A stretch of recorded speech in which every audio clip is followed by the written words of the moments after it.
Hello, আসসালামু আলাইকুম। সকল কবুতর প্রেমী ভাইয়ের জানাচ্ছি আসসালামু আলাইকুম। আশা করি সকলে আছেন আলহামদুলিল্লাহ ভালো। তো আপনাদের মাঝে নতুন করে একটা ভিডিও নিয়ে আসলাম আজকে, খুবই সুন্দর।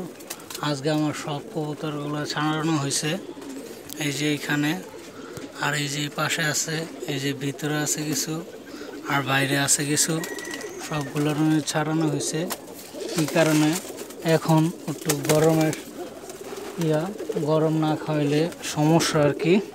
তো আমার কবুতরগুলোর আজকে ছাড়ছিলাম, অনেকটাই হালকা একটু প্রেশার পড়ছে এদের উপরে। এই যে অনেকটির পাক টাক অবস্থা খুবই খারাপ। তো এখনও মোটামুটি আল্লাহর শেষ মেহেরবান, খুবই সুন্দর দেখা যাইতেছে আমার কবুতরগুলোর পারফরমেন্স। আপনার যেখান থেকে দেখতেছেন তাই বা ইউটিউব চ্যানেলটা থেকে, এমনকি ফেসবুক পেজ থেকে, সবাই অবশ্যই লাইক শেয়ার দিবেন।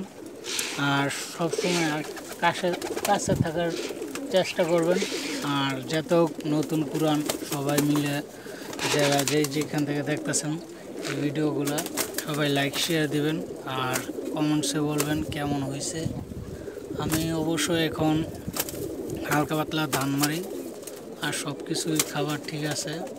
তো এই যে আপনাদের মাঝে নিয়ে আসলাম নতুন করে একটা ভিডিও। ভালো থাকবেন এই কামনা। আল্লাহ হাফেজ, আসসালাম।